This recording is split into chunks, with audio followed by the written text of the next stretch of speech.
In this map tour video, I'm gonna show you guys some things that you must absolutely know before you move to the Denver, Colorado area. On top of that, I'm gonna dive into some of our personal clients' favorite neighborhoods and favorite cities that they're moving to on a daily basis. And then we're gonna dive into some places that might look appealing, but you might wanna think twice before making the commitment to move there. We're gonna go over that and so much more in this video, so let's dive right into it.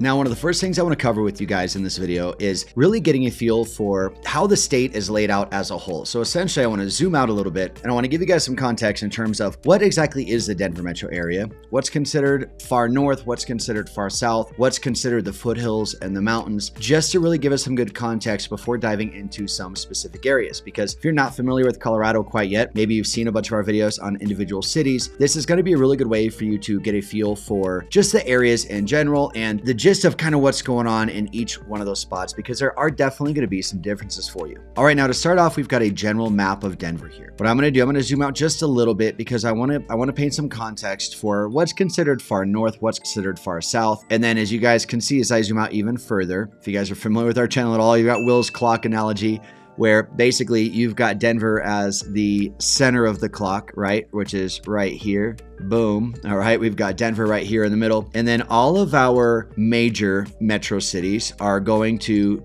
surround the outside of it. Now, Fort Collins is going to be up on the north side. Okay. They're going to come down. We've got Boulder. We've got Colorado Springs on the far south end. And then everything here in the middle, and Denver almost smack dab in the middle. Now, Fort Collins is going to feel quite a bit of ways. We do have quite a bit more people moving to Fort Collins now. It is becoming much, much more developed and it's growing in popularity for sure. Fort Collins being right up here. And that's basically the northern equivalent to Colorado Springs that we have on the south side. Now, Colorado Springs is the second largest city in Colorado next to Denver, and Fort Collins isn't nearly as big as that, but again, it is ever growing. So Fort Collins on the north side, we've got Colorado Springs on the south side. Now, neither one of these areas are necessarily considered Denver Metro, okay?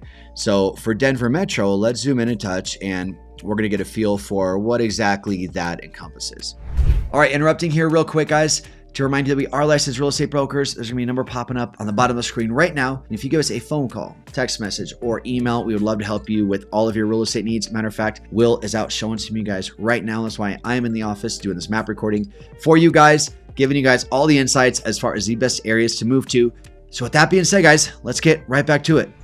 Again, if we've got Denver right here in the middle, we're going to have Boulder on the north side. All right, that's going to encompass Lafayette, Brighton, and then throughout here, we're going to have Broomfield, Superior, and then Longmont just a little bit north. And then on the south side of what I would consider the metro area would be Castle Rock here on the south side. And then through here, we've got Golden and Morrison. This is all going to be just right here on the Front Range and the foothills. And then on the east side borders, we've got Aurora, and then we've got Parker here on kind of the southeast side. And then I live down here in Elizabeth, a very rural city, but still 45 minutes to an hour max from Denver, which is really nice. You know, some people may argue that they would say that the Denver metro area is a little bit tighter than this, but for the most part, this is how I reference it, with Boulder on the north side, Castle Rock on the south side, and then really everything in between. Now, here's the beautiful part about this. If we're looking at coming from Castle Rock to Denver, you're going to be jumping just right on I-25, taking that straight up north. And depending on the time of day, this is probably about 35 minutes. So when we're looking at these maps, it's easy to look at it and think, man, that's like a really far distance, right? I don't know how that can all be considered the metro area. But in reality, like I just explained, because the way our highway systems are laid out, it becomes just very, very easy to navigate. And with Denver being at that center of the clock, it's very, very accessible because everything is just coming inward. Now, while I'm on this screen, I do want to point out a couple of the major highways that you guys are going to want to get familiar with, okay? The primary north-south highway, or rather interstate, that we have is I-25. So that is going to come from, you know, pretty much all the way down south, and it's going to cut up. It's going to curve here in the middle through Denver and then keep going straight up north to Fort Collins and beyond. All right. And then we've got I-70. That's going to basically divide the state into north and south. So I-25 divides the state east and west. So let's go ahead and do this. East and west. All right. And then we've got I-70 that will take you pretty much from Kansas, take you all the way through Denver, and then will take you all the way out into the mountains and all the major ski resorts and everything like that. So then this is what divides our state by north and south.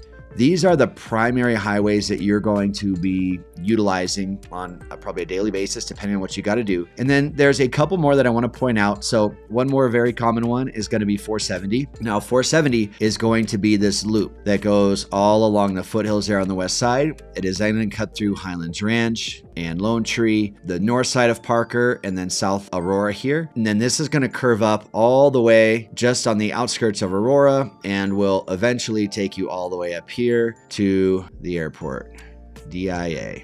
All right, Denver National Airport. So this 470 loop here is what they'll call it. This is a very, very popular road. On the east side here, it is a toll road. It is free on the west side, but very popular. And because this is great, this is the road that's going to take you from Southeast Aurora. You could keep going all the way up north from Southeast Aurora up into Boulder right here. Or if you're in Highlands Ranch or Parker, you're going to take this all the way up out I-70 into the mountains. These are basic highways here that you guys are going to want to get familiar with. And as far as traffic goes, let's talk traffic real quick. So as far as traffic goes, I-70 is going to have quite a bit of traffic, especially from along this stretch here, from Denver to Aurora. This is where it gets the worst during rush hour. I-25 is going to be pretty quick moving unless there's an accident or something. So a couple places I-25 will get congested is right here as you start getting closer to downtown Denver. Sometimes right here where this is the Denver Tech Center. This is where there's a lot of corporate buildings and things like that. When work is letting out at 5 o'clock, this does get a little busy. And then sometimes coming out of Castle Rock here at the very bottom of the screen, that can get a little congested as well. So you've got these couple little choke points here, but ultimately our traffic is not that bad when it comes to our highways or interstates or anything like that. Again, a lot of you guys coming from major cities, you're going to look at our traffic like it is a literal joke. We hear that from people all the time. Sometimes we're talking to locals that have lived here for a long time and they're going to complain about the traffic, but you know, we're an ever-growing city and it still is really not that bad. If you're ever just straight up stopped in traffic, it's almost always just because there is an accident, not because it's just your regular everyday traffic.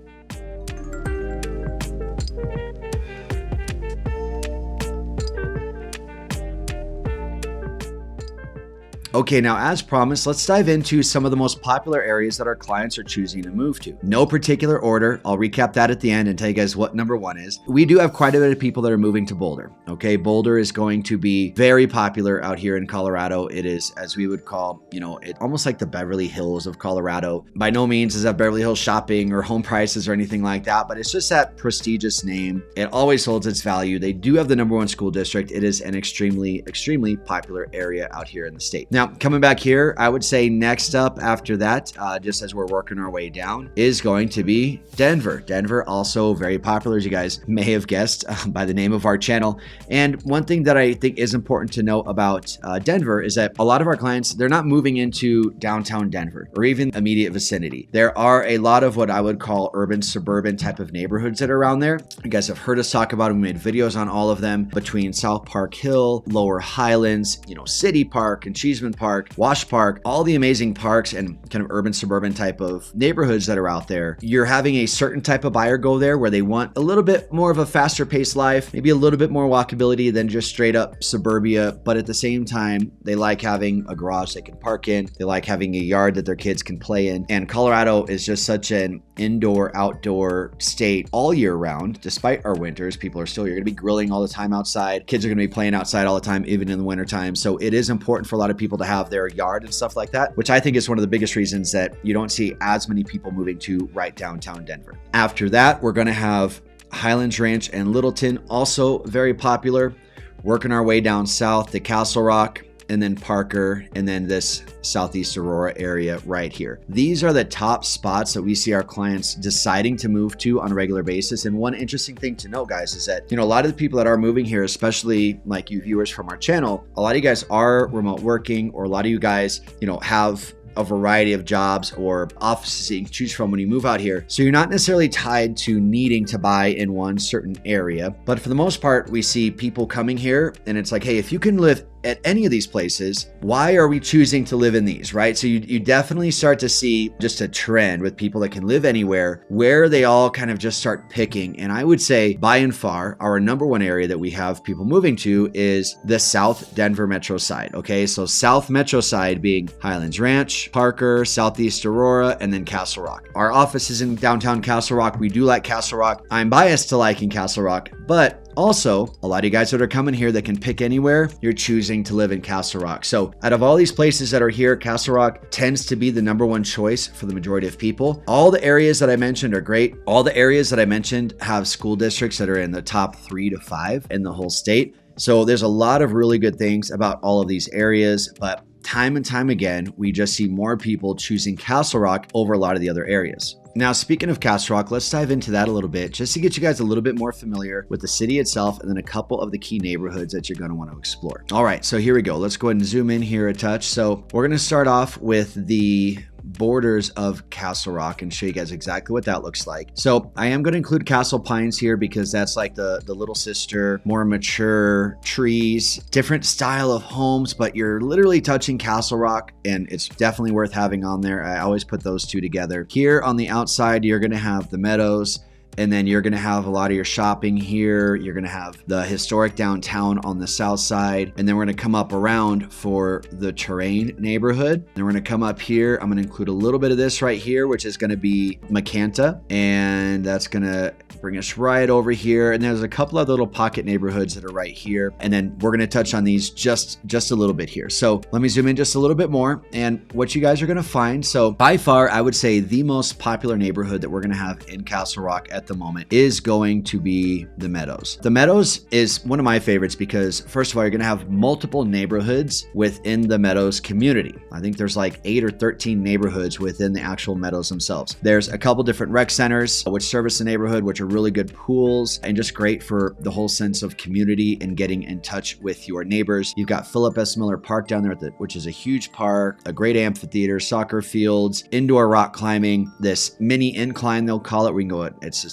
basically stairs that go up a hill for a good Saturday workout, and then a really, really cool obstacle course that's going to be over there. Now, the homes that you're going to find out there are going to range anywhere from 1990s builds all the way up to brand new homes, kind of everything in between. I like that there's a lot of character out there. The neighborhood does have a good sense of maturity as far as trees, parks, landscaping, things like that, but you can still get the wide variety of homes that you may be looking for, whether that's an older home that you can do some updates to and get some value in, or an older home that's been updated, or just a completely brand new home. Now, the other thing I love about the Meadows, which I am actually going to jump over to Google Earth to show you guys, being on the west side of the highway. So here we've got I-25 going north and south, and then we've got the Meadows here on the west side.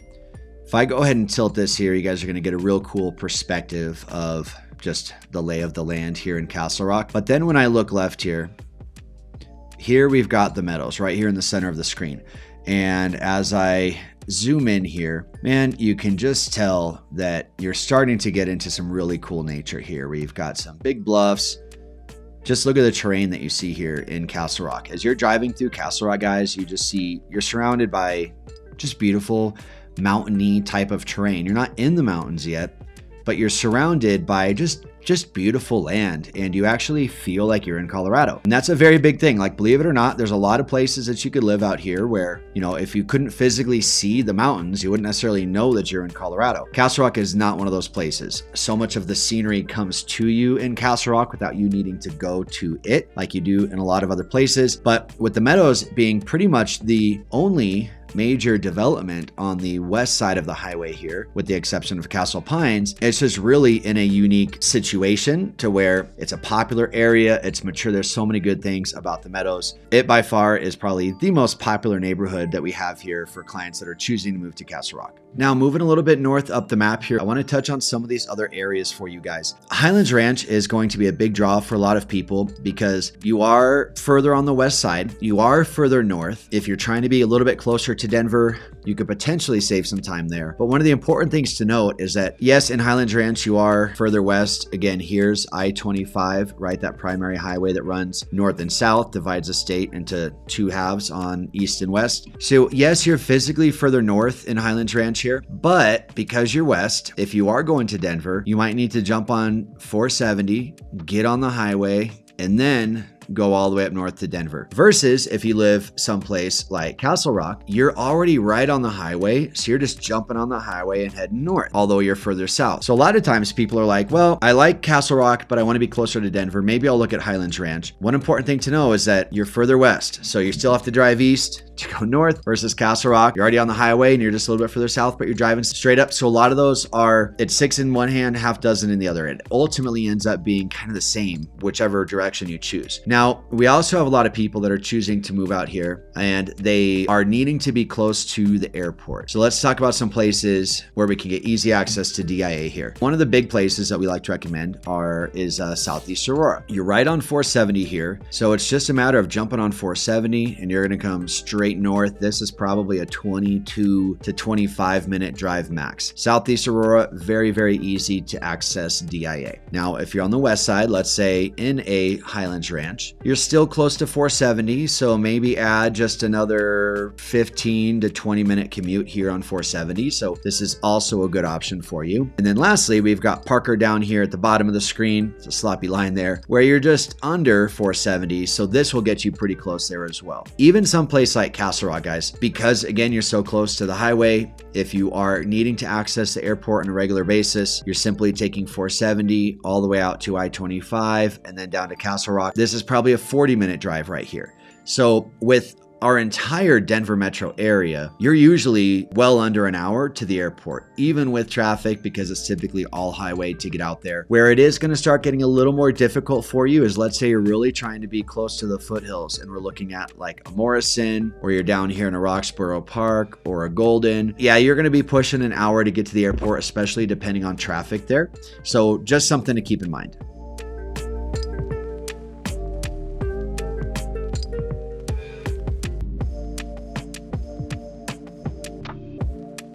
Now, if you guys remember at the beginning of this video, I mentioned some places that may look beautiful, but you might want to think twice before living there. Well, this is what I'm talking about. So first of all, let's go ahead and draw out like just what the front range is right here. So I would consider the Denver Metro front range to be about Roxborough Park here on the south side, and pretty much anywhere you see green is going to be where the mountains turn into just normal flat land, you know, and you're going to have some kind of sloping rock structures and stuff here. We'll show you some drone footage of Roxborough Park right now so you can get the feel for what that sort of lay of the land looks like. And then we're going to come up here through Morrison, through Golden, and then this is actually going to continue all the way up here to Boulder. When we mention front range, this is the area that we talk about, okay? When we mention foothills, this is the area that we talk about. A lot of people, their ideal goal is to get as close to the front range as possible with a Highlands Ranch or a Roxborough Park or a Littleton, like Westside Littleton, Westside Lakewood, Golden for sure, and then Boulder up here in Louisville. Their goal is to get as close to the foothills as possible without necessarily being in the mountains, okay? Because this is where things go 0 to 100 real quick. I go 0 to 100 real quick. So what do I mean by going 0 to 100? Well, the weather changes substantially, lifestyle changes substantially, things just change quite a bit. When you go from just one side of 470, you know, close to the foothills, to now you're crossing over and you're starting to get into Evergreen or some of these other like real mountain type of areas. Because first of all, man, when you're at higher elevation, the weather just changes, okay? You're gonna get more snow up there, you're gonna get colder weather, which means the snow is gonna stick around a lot longer. On top of that, you start getting out of those traditional neighborhoods where you've got cities that plow the main street, you have your short driveway, and then you've got your home right there. Two, streets that sometimes the cities don't even plow. A lot of times the neighbors have to plow those, or they come up to an agreement and hire some third party to come and plow that particular road. And then on top of that, you may have a really long driveway leading up to your house where you will definitely need four-wheeler or some sort of plow situation, just something above and beyond your typical snowblower that you may need up here. So really, guys, it is just something that a lot of people love to live in the mountains. I'm not talking you out of it. We help a lot of clients move into the mountains. It's just know what you're getting into and know that, hey, even just crossing into the foothills just a little bit even, right? Like Morrison's a great example, Evergreen's a great example, where you're really not even in the mountains yet. I mean, you kind of are, but not really. But man, it changes as soon as you cross over there and hit that elevation. That's where the lifestyle is going to have to change a little bit. So just be aware. So just to recap for you guys, if you are looking to move anywhere within the Denver metro area, you're going to have a lot of options. We've got great school districts. We've got great cities. We've got great city style homes, urban suburban style homes, and then we've got as much suburbia as you can handle in all of the outer lying cities surrounding the Denver metro area. With Denver being at the heart of everything, it is very accessible from the north to the south to the east to the west, wherever you decide to land. Getting to Denver, easy to do. Getting to DIA, Denver International Airport, very easy to do. We got to be a little more strategic about kind of where we're picking, but as long as you're not on the far west side or southwest side, it's going to be a fairly quick trip to get over there. Another great thing about the way that our city was built and developed. Our traffic out here, if you guys are coming from a big traffic city, Chicago, California, potentially Texas as well, you're going to be pleasantly surprised. And then also, to recap, when people are moving here, especially from our channel, right, the majority of them, they are choosing to hit the South Denver metro side, right? With the exception of Boulder up north and then Denver itself, the rest of them tend to fall in Castle Rock and then maybe some outliers down in Parker or Highlands Ranch or Littleton. And again, we've got really good school districts down there. And I think, you know, if people are choosing to live on the South metro side, it's just sprawling suburban neighborhoods, which is a big draw for a lot of people out here. They love the communities. They love being involved in more nature, like Castle Rock, how you guys saw how the nature just comes to you down there. There's so much that just draws people down there. But the most important thing, guys, is that there's really nowhere in the Denver metro area where it's like, hey, don't move there. There are so many good cities. There's so many good school districts, which honestly is one of the hard parts about people making a decision on where they want to land, which is exactly why when you call that number that's down below, one of the first things we're going to do is jump on a Zoom call with you. We're going to jump on a map. We're going to find out what your wants and needs are, and we're going to help you determine what the best areas are going to be for you based on your specific needs. So I appreciate you guys watching this video, and we'll see you next time.